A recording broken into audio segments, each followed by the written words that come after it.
Coming up, the New York Football Giants are on their bye week, and that means the exploration of possible contract extensions for the players that could very well be the core of Joe Shane's rebuild. We'll take a look at where those dollars and cents add up, make a little note about an addition to the New York Football Giants roster, and also speculate on players that need to and have not already proven to be contributors for the second half of the season. It's all coming up next.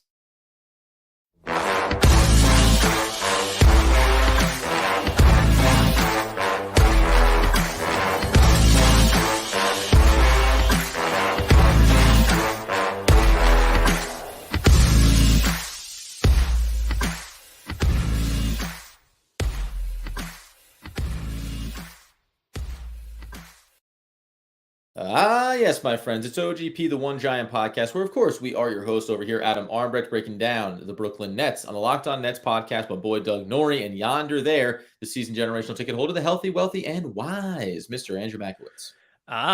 Adam, what a time to be a Giant fan. Get to kick your feet up this weekend, not concern yourself with anything Giant related on Sunday. Get to have, I'll give a pro tip for anyone that has a significant other out there on Sunday. Say, listen, this is all about you, babe, honey, sweetheart. It has nothing to do with football and everything to do with our love. We can do anything you want. You want to go apple picking? You want to go see the fall foliage? That is what you do during a Giants bye week. Trust me, you'll thank me later when you want to watch the games come, the following week against the Texans and the Lions.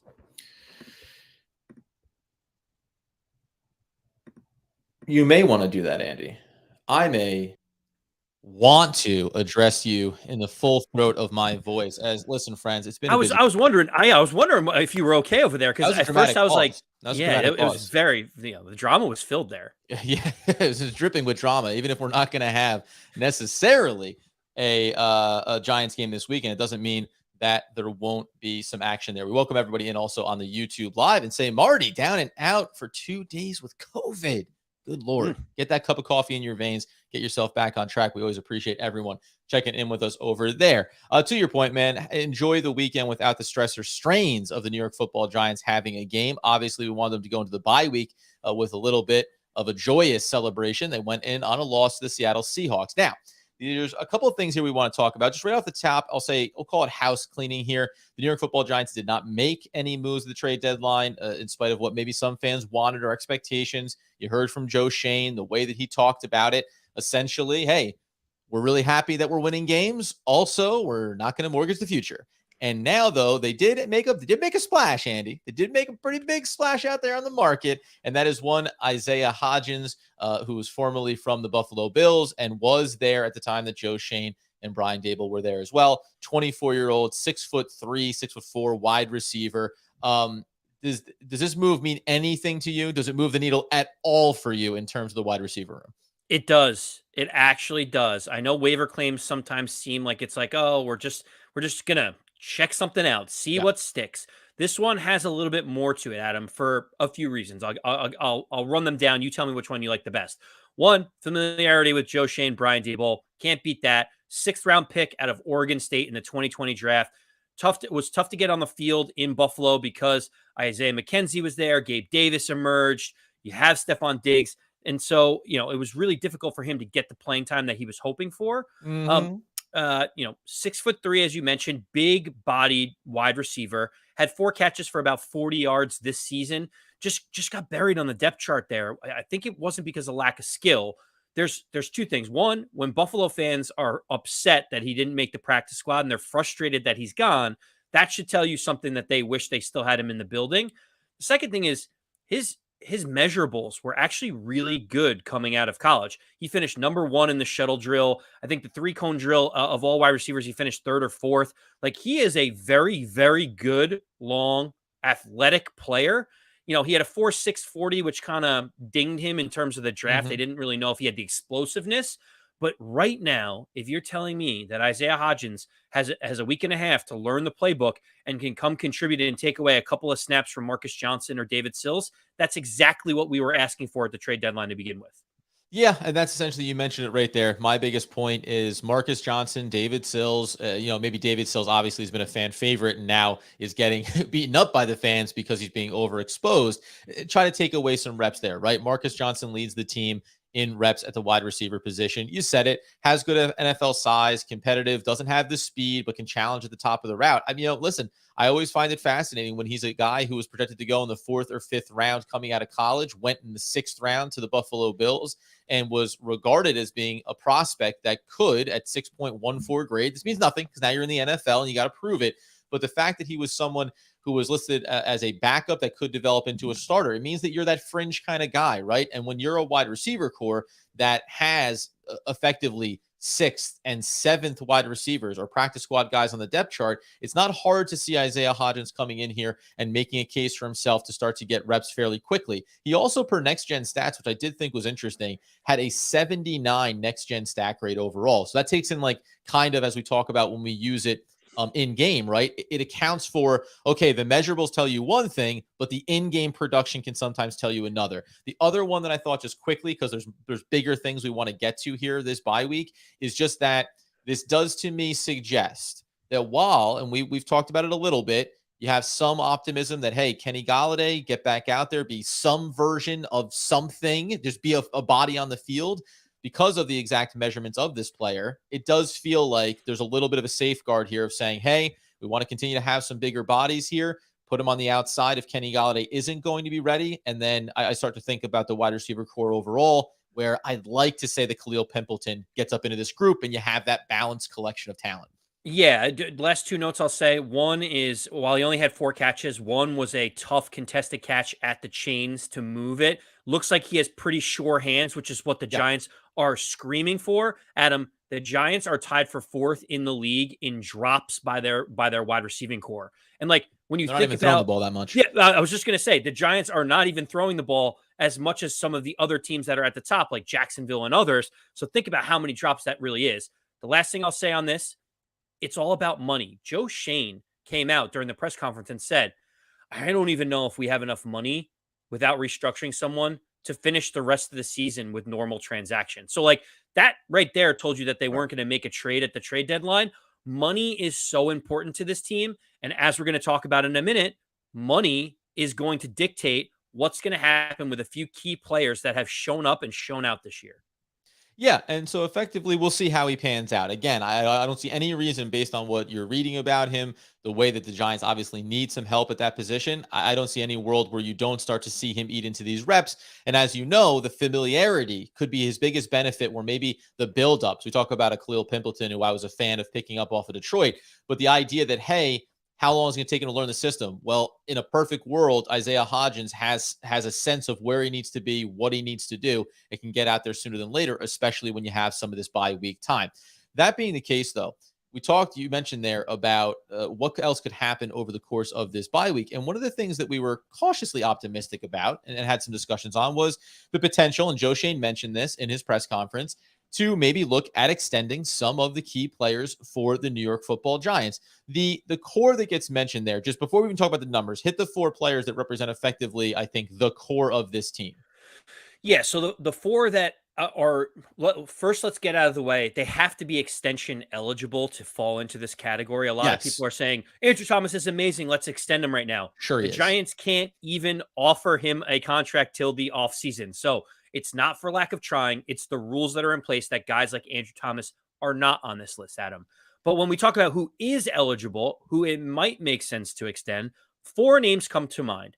Julian Love, who has been great and a Yep. captain on the defense, Dexter Lawrence, and then on the offensive side, it's Saquon Barkley and it's Daniel Jones. Those are the 4 ones that, if you're Joe Shane, you're at least entertaining the idea of having them around and trying to figure out what the framework would look like.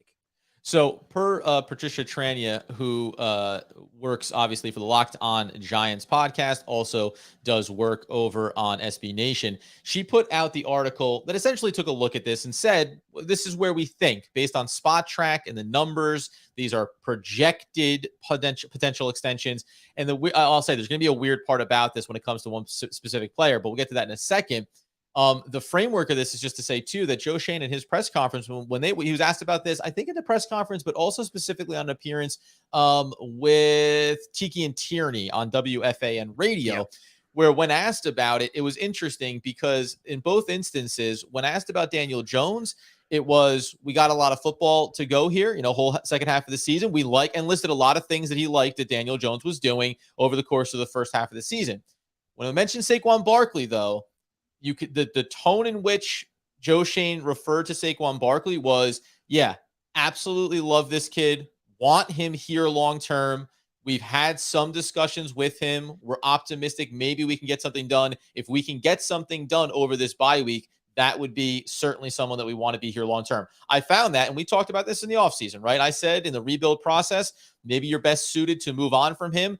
As we started to approach the season, we had that discussion of, now the other side of this is, and I always knew this, but Saquon Barkley is the exact perfect face of your franchise, right? He does everything right. He plays hard, works hard. When he's healthy, he's dynamic, he's electric, he's everything you want in your franchise, right? And so now that you're 6-2, and maybe you think that going forward, regardless of what happens at the quarterback position, Saquon Barkley could be the perfect safety valve for Daniel Jones going forward or for a rookie quarterback.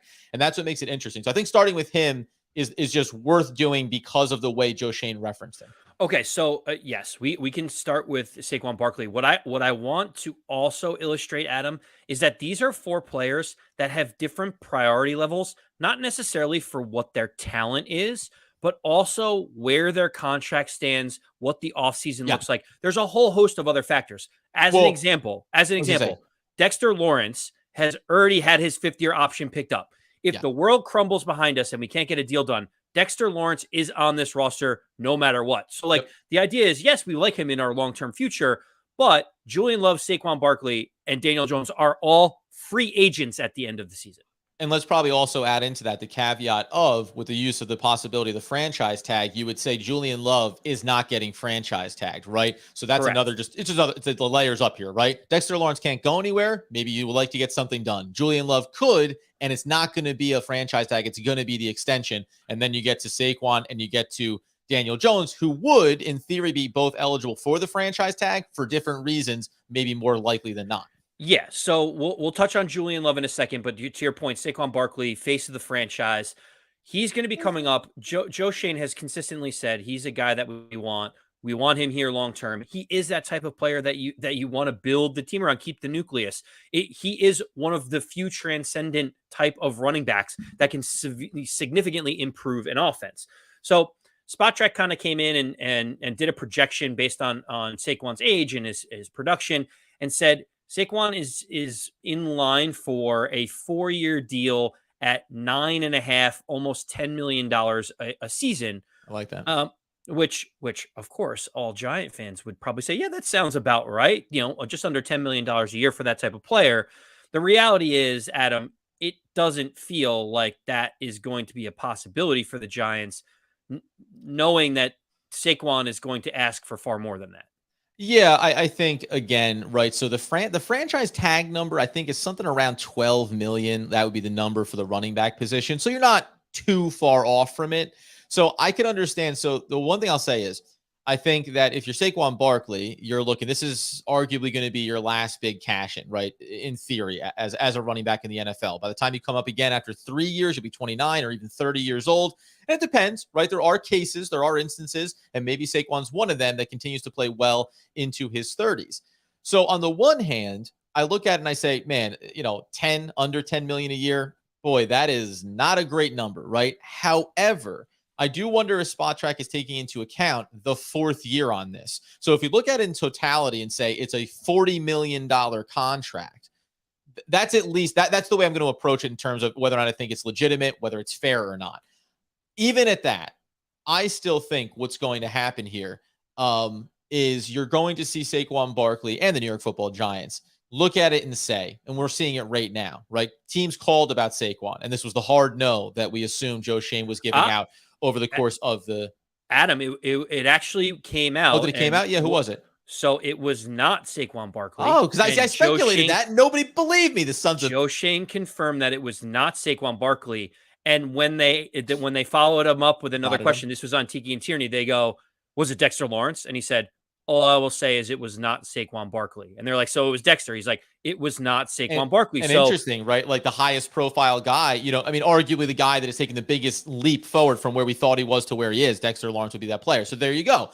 So even if it wasn't Saquon Barkley, when you look around the league, you know that there's going to be teams in the offseason that'll say, are we just a running back away? And you saw the way the 49ers went and got Christian McCaffrey, right? So I think there will be pursuers on the market. I actually don't know how much higher this number would need to be. If it's 4 years, I don't know how much more it actually would have to be, because I'm not sure if you go to the open market, I would almost guarantee the deals being offered are probably at most going to be 3-year contracts. And so let's say that they're 3 years at 15 million per, which that number is probably on the high side because, again, the franchise tag number, right?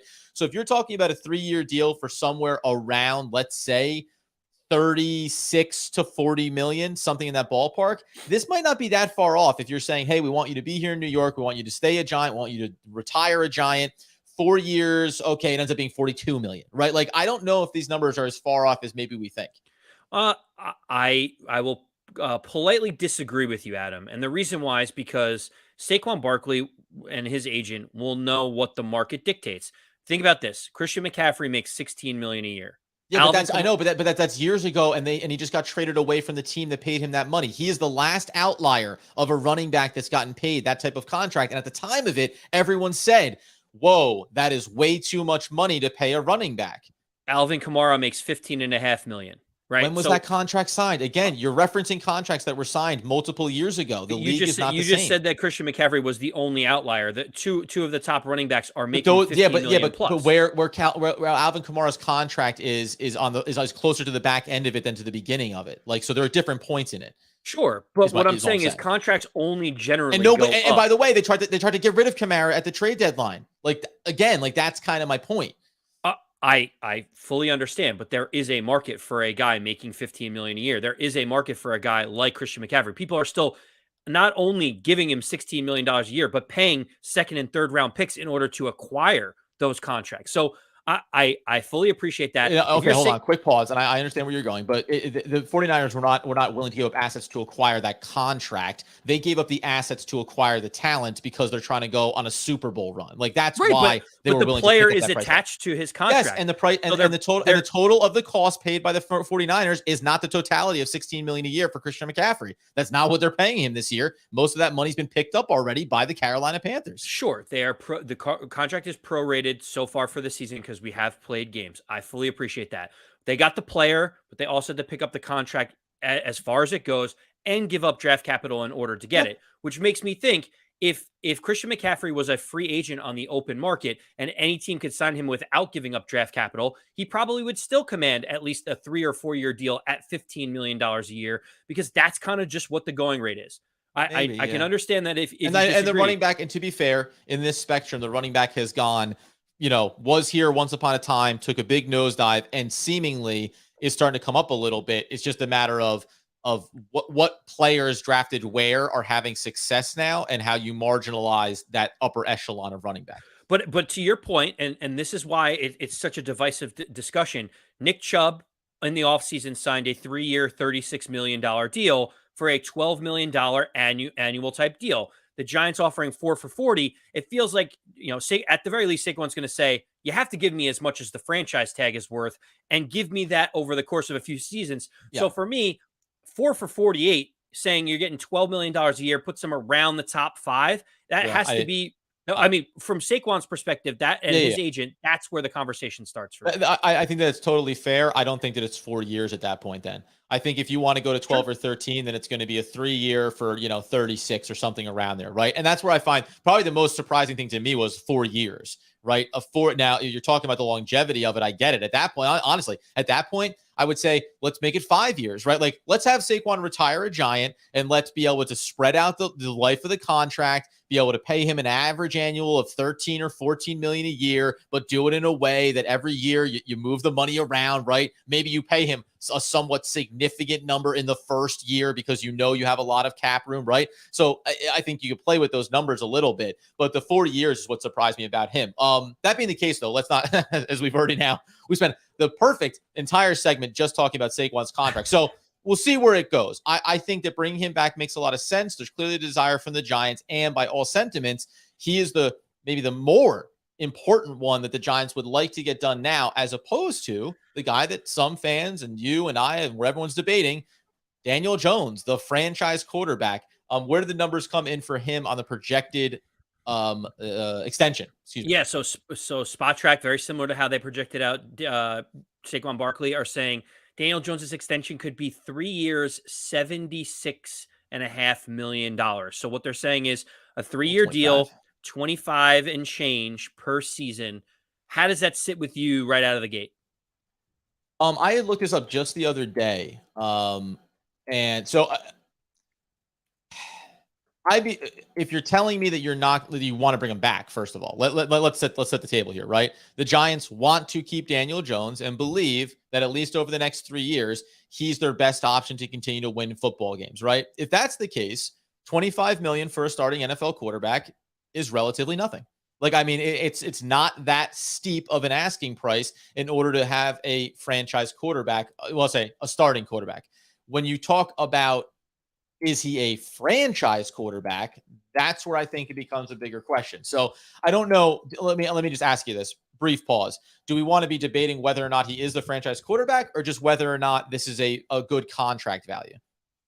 Well, the question is, does the contract, would you sign up for this contract? Okay, well, here we go. Ready? So here's what I wanted to get to. I was kind of stalling in the background. Ryan Tannehill makes $29.5 million. Matt Ryan makes $30 million. Carson Wentz makes $32. Jared Goff makes $33.5. $35 for Kirk Cousins. So, I mean, those guys right there. I won't mention Prescott and Stafford and Josh Allen and Mahomes because Daniel Jones is not that.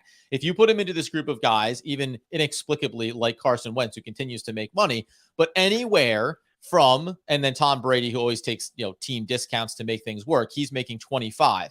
But the guys below that, by the way, someone like a Baker Mayfield making 15, 14 for Winston, 10 million for Marcus Mariota, right? We all agree that Daniel Jones is better than the Marcus Mariotas and Jameis Winstons and Baker Mayfields of the world in totality. We also agree that he's not the upper echelon. So if you're talking about being in a range of 25 per year, and you think about Matt Ryan, Carson Wentz, Jared Goff, and Kirk Cousins, then I think it's a great contract, right? $75 million over 3 years is a really good contract based on where the market is and the quality of quarterbacks that are making 30+ million. This is where the question back to you, then, Andy, is Daniel Jones satisfied with that extension offer if they slide across a 3-year, $76 million offer? Yeah, that's the real question. That's the $76 million question. It's kind of what I'm realizing, though, is I think Daniel Jones would consider that. Obviously, if there's different outs in the contract, whether the third year is a player option or a team option, a two-year opt-out would be really good, obviously, for Daniel Jones. Right. It guarantees him $50 million. It potentially makes him the starter for 2 seasons under Joe Schoen. And if it works great, then he gets the big time extension. If it doesn't, he can go somewhere else, or he could get that option picked up. That's something that's being discussed. But Adam, if I'm the Giants, I do this. If I'm Daniel Jones, I probably would do it too, because this season they have shown if they put him in the right system, he can help the team win. He can be a force multiplier. Help the team win. I think that's the better way to phrase it. Help the team win. He can help the team win. The team is 6-2 with him as quarterback. He is doing things that are helping the team win. Now, we all talk about the weapons not being there. As they build this team up around him, he has already shown that he can help the team win. If we can get another wide receiver or get a little bit more offensive line help, I think that this is a relatively team-friendly deal with a guy that is starting to emerge. So for me, I think it's a win-win all around, or at the average, of $25 million a year. It's a win-win if the Giants believe that he is the quarterback going forward, right? Because you mentioned it there. If you go 2 years and the opt-out is on both sides, and we say, hey, listen, it's 3 years at $75 million, but we can come right back to the table after 2. Get you paid $35-40 million if if you're continuing to grow and we're getting you weapons, etc. That part of it is fine. It's not a win-win if the Giants are doing this as a stopgap. If the Giants don't believe, if they believe that he can be the guy and they think that he can continue to grow, then this is a great contract and you're getting a little bit of a, quote unquote bargain relative to the QB market. If you're just doing this though, because you're unsure and you want to see, then I think it's a terrible deal for the New York Football Giants, because all you're doing is putting $25 million a year into a quarterback that you don't think is capable of doing that. And at that point, I can go to the market next year and I'm not, whatever. I can go sign Geno Smith in the offseason. Maybe it's going to cost me 15 to 20, right? And all those numbers matter. Or Marcus Mariota, right? Like these guys that are not the upside that Daniel Jones is, but also aren't going to cost you as much. So I think there's a relativity there. The other nugget that I will throw in is currently, if you're wanting to go away from Daniel Jones, the Giants are scheduled to be the 27th overall pick in the NFL draft as currently constituted. Now, how the playoffs unfold will certainly navigate that a little bit, but there will be a cost associated if you want to go up in this particular draft class and pursue a rookie quarterback. So all those things are relative. I think ultimately, if you believe in Daniel Jones as Joe Schoen and the Giants, then it doesn't matter about where the dollars are. You're happy with it and you want to see him grow. You'll still try to find value in the deal. And if you don't believe in him, I think you do a little bit of the mathematics of how much is it going to cost us to go up the board? Do we like quarterbacks enough? Joe Schoen is out there scouting them. Do we like one of these guys enough that it's worth that value? And what is the veteran free agent market going to look like that we could potentially have our stopgap? So a lot of this stuff is dependent on some things that I think Giants fans were disappointed in, getting to the trade deadline and having the Giants make no moves. I think that's indicative of where they feel the franchise is overall right now, and you have to take that into account. I think the fact that Joe Schoen is there, your concerns about signing that contract just to be a stopgap can kind of be pushed off to the side, because he's shown that he's not afraid to release someone like James Bradberry, who they desperately need to be able to say, we need to get better health. We need, situationally with our cap space, et cetera, et cetera. Joe Schoen is not going to just spend frivolous money to cover something. I was like, well, what do you mean? He's like willing to give the contract out and then just release him at some point? Sure, great. No, he just wouldn't offer the contract because he values dollars and cents so much. If Joe Schoen offers that contract, it means that he believes in Daniel Jones. So you'll find out very quickly if Daniel Jones gets a contract offer, it legitimately means that Joe Schoen believes in him moving forward. Oh yeah, 100%. Yes, I do think that there's yes, yeah. I agree with you on that point. Feels like an all or nothing. I don't think he's going to say, let's put 19 million into Jones because it saves us 3 million here and hope we can hedge. He's either going to say he's our quarterback and we'll pay him appropriately, or we're going to look in the draft, or we're going to look at other options. And it's unfortunate too, not just from a Giants, just a total global perspective here. As by the way, I will shout out Tyrone in the chat who said the Seattle game did not help Daniel Jones' cause. Where we know, right, had a bit of a down game, missed some pretty key throws, was rattled by obviously the crowd noise, etc. And again, over the course of 8 games so far, it's mostly been good for Daniel Jones, right? So, but it is totality. But it's unfortunate that Daniel Jones, that you wouldn't put the transition tag on Daniel Jones because the number associated would be too high. But boy, would it be tasty to put that number out there and then potentially get draft capital back from another team if they looked at Daniel Jones and wanted to come and pursue him. Not something that it's going to be a viable option for the Giants, but one that tantalizes me because then you get the capital to go get your next franchise quarterback without sacrificing so much. Let's turn our attention then here to the last 2 names on it. The one that I'm actually going to mention here is we're going to talk about Julian Love, but I saw this article, so I'm just going to blend in. There's not, a ton of things here. It was an article on NJ.com listing 9 players that must improve in the second half in order for the Giants to make the playoffs. And there's guys like Kenny Galladay and Wan'Dale Robinson, some little things like that. There's ones that don't make any sense, but I'm not even going to go into it because we'll cover this maybe early next week. But the one name they did bring up was safety Xavier McKinney. An excellent team leader, I'm quoting the article here, but he isn't playing at a high level. His PFF grades are down from last season across the board. Most notably, he's dropped overall significantly by 20 PFF points and has also dropped by over 20 points in coverage from last year. The Giants secondary desperately needs more from him. He currently ranks 33rd among all safeties in overall grade and 31st in coverage. Last year, he was 7th and 6th in those categories. Understanding that I'm not telling you that Xavier McKinney is having the same level of season that he did last year. What I am going to push back on is Xavier McKinney is doing exponentially more inside of Wink Martindale's system this year than he did the year prior, and that's going to impact the way things look. You're being asked to cover different players than you were a year ago. You're being asked to come out into the box more often. So while I think you can make the case that we expected maybe a 6 interception season out of Xavier McKinney and for this to be kind of the fireworks display for him. It's also been a year where this defense has had to navigate leading this team at times to get victories. And that asks different things of players within that scheme. It is interesting that you say that, because I at first was saying, Xavier McKinney quietly is not having as good of a season as he Not did as good, yeah. last year. Not as good. I wouldn't say that he's been playing poorly, but to that the article's point, it's like we've seen what he can do, and he hasn't been there yet. But Adam, you are absolutely right, and you missed one key piece of this.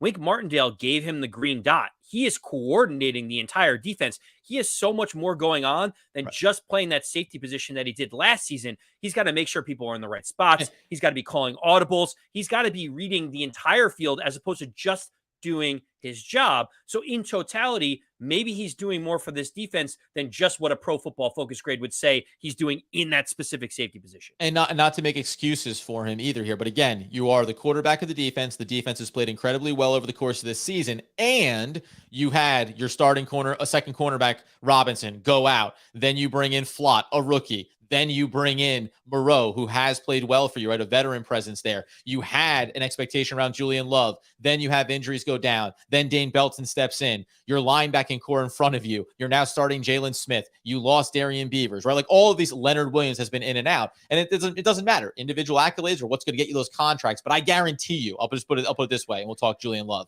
And I guarantee you that Xavier McKinney is looked at and regarded as highly and more highly than Julian Love is within that organization. And that's all that need be said there as we turn our attention to Julian Love. Yes. What I do think is interesting is you generally, as a rule of thumb, don't want to give massive contracts to two different safeties. So it is interesting for them to think about how they will allocate the funds. And that's why this has kind of dimensions to it, right? So here's the old two sides of my mouthpiece, because I did say this going back to the draft when they drafted Dane Belton, and we were very excited about him. We both were a big fan of him.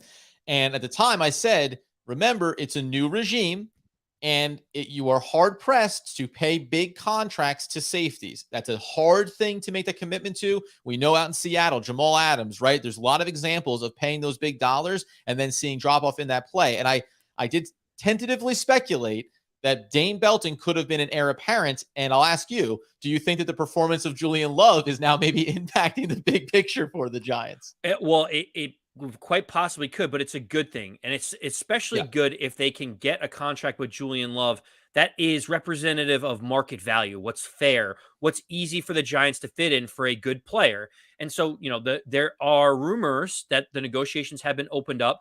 There may be something. Of all three, he is the most likely to get a contract extension based on the timeline and everything else that we just mentioned.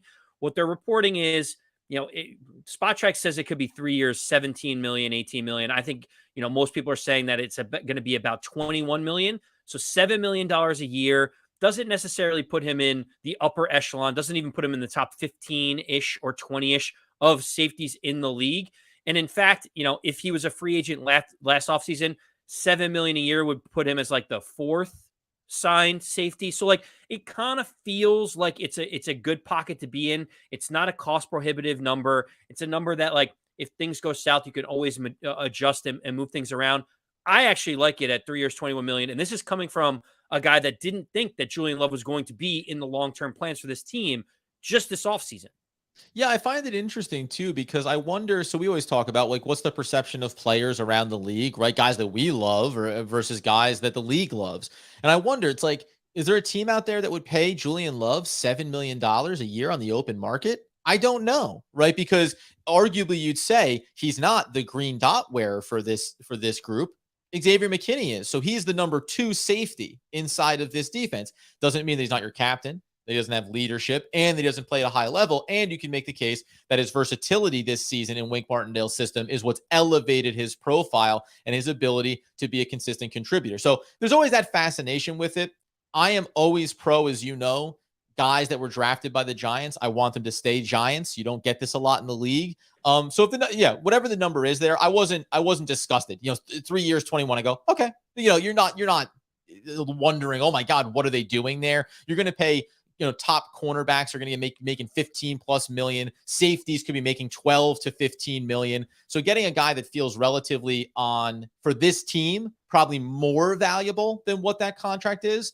I think it's a great one. It keeps him here, and it'll keep him until the back end of his 20s when you can reevaluate how the position and Dayton Belton are performing. Again, even if the Julian Love takes a step back from what has been a great progression this offseason, $7 million is not as cost prohibitive as some of these bigger, chunkier deals. Yeah. Top of the line guys like Minka Fitzpatrick, Derwin James, etc., are making $19 million a year at the safety position. $7 million is reasonable and doesn't break the bank for a player that is contributing far more to the Giants just in his leadership skills alone. And then think about what it'll mean when Xavier McKinney is up for it and numbers like 19 million start getting thrown around. Exactly. The last guy that we obviously need to talk about here is going to be Sexy Dexy. They have the 5th-year option. They picked that up. So he's not going anywhere next year, obviously, but it might behoove the Giants to be on the front foot. This feels, out of all of these, this would feel like the most rewarding you for what you've meant to this team and what you're going to mean going forward. But Dexter Lawrence has stepped up this year in a massive way. Leonard Williams down with injuries. Kayvon Thibodeau doesn't start the year off as a rookie. Azeez Ojulari goes down. Linebacking core in shambles. Don't have really quality depth on the interior of the defensive front. And Dexter Lawrence has shown up week in and week out, made statistical impact plays and the ones that you don't see inside of the box score, playing massive 90% rep shares each and every week for Wink Martindale. And Wink Martindale said it, and this is why you maybe get the extension done.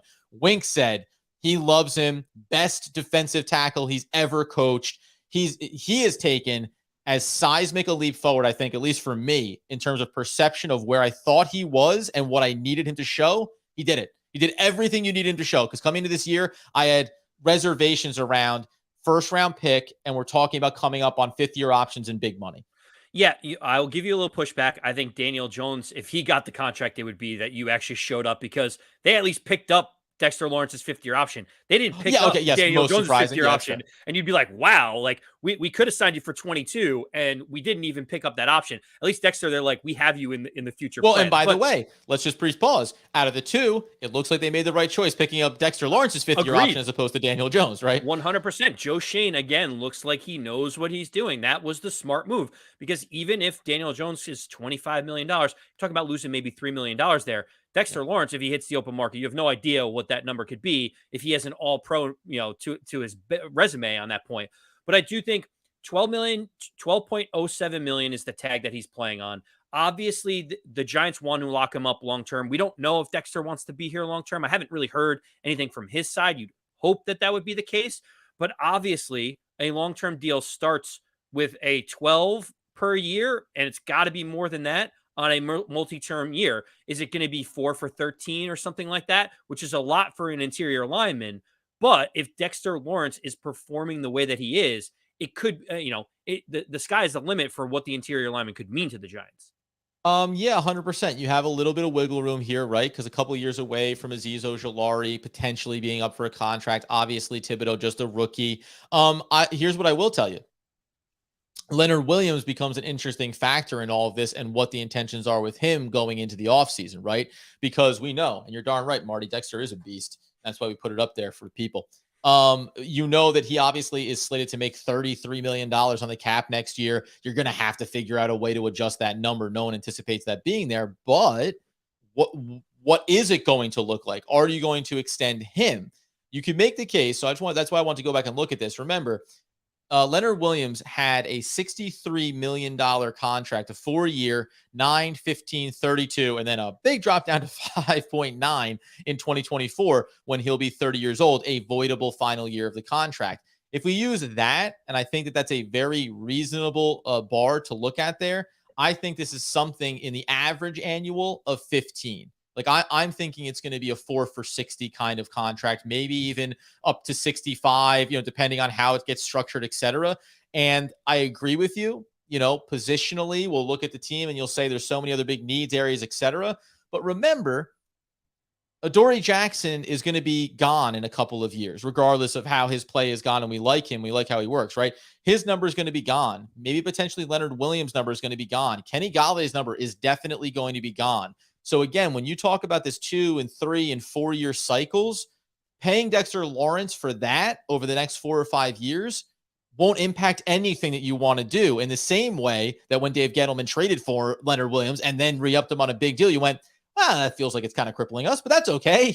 Like, you can actually do this in a functional way that Dexter Lawrence cap hit number won't hurt you, and it'll be rewarding a guy that can be. He can be the centerpiece in the front of that defense. And what we always talk about, build it up the middle, right? Is it going to be Darian Beavers going forward and then Xavier McKinney on the back end? Okay, that's 1, 2, 3, right? You need to have these players in place. And I'd argue, if it's not going to be Dexter Lawrence, who's playing at a high level, getting accolades from the likes of Aaron Rodgers, what's your intention?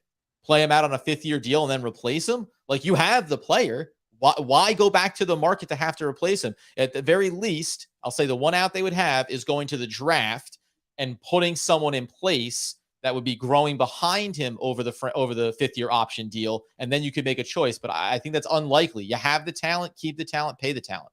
As a prime example, $15 million a year would put him just about 10th in the league in defensive lineman average salary. So, like, you might even say, if I'm an all-pro emerging, it might need to be bumped up a little bit. That's fine. That's what I said, like up to 65, I get it. I don't think there's anything wrong with that number. Cam Hayward of the Steelers, who's regarded as a great defensive lineman player, 4 years, $65 million. He's ninth in terms of salary. That feels kind of the range that Dexter's going to be in. This is why I think it's going to be difficult for the Giants to negotiate with Dexter. Being under team control for $12 million next year, him having this all-pro type of season, that Joe Schoen's going to have to think about, if we just play it out on the tag, how much more expensive can he get, and how much better can Dexter Lawrence play than he's playing right now, which makes his price so premium. Yeah, that's interesting, as we'll say at the end of the day here. If you think it's more like, if you think right now, if you sign the 2 extensions, it's going to be 15 to 17 million, and a year later it's going to be 16 to 18 or 16 to 19 million, that may be all relative for Joe Schoen, so you don't have to push that button right now. Let's just do the hits here. I think we all agree, and by reports, Julian Love may be the closest one to getting his extension. Do you think, let's take Dexter Lawrence off the table. I don't think that that's happening right now. Do you think that Saquon Barkley gets extended during the bye week? I don't. Okay. And you don't think that Daniel Jones is getting extended either? I don't. I only think Julian Love is the one that's possible. Lowest commitment of money, easiest to do, because he's the free agent that doesn't have a 5th-year option and you would never use the tag on, as you mentioned, Adam. And it feels like there's still a lot to think about with Daniel Jones. I don't necessarily know if they want to go down that route. Dexter's already signed. Saquon has a franchise tag. Feels like, that's kind of the direction that we're headed. Yeah, I want to just remind everybody that franchise tag that's available for Saquon Barkley at just about little north of $12 million. You could go ahead and do that next year. It may not be pretty. Saquon may not love it, but you do have that option on the table, and you have to play smart with it. And then, as you say, Daniel Jones, again, he's having a good year. Do I think that he's having let's go ahead and extend him right now for $25 to $30 million a year season? No, I do not. And I think that the Giants and Joe Schoen are more than willing and happy and comfortable to say, let's go ahead and play out the rest of this year. Let's continue to see what you put on tape, and we'll revisit this in the offseason. The one thing I'll remind everybody, because I heard this, I was in some great Twitter spaces with a bunch of awesome people that we're going to be connecting with on the show over the next couple of weeks.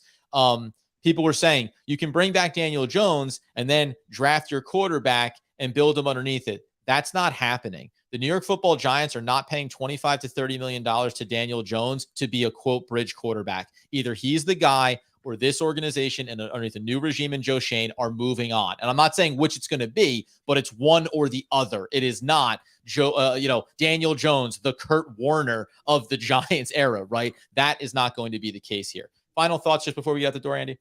No, it's exciting to think about. We want to extend players that are young in their prime, as opposed to thinking about all the mistakes from previous regimes where we're punting cap space down the ravine, right?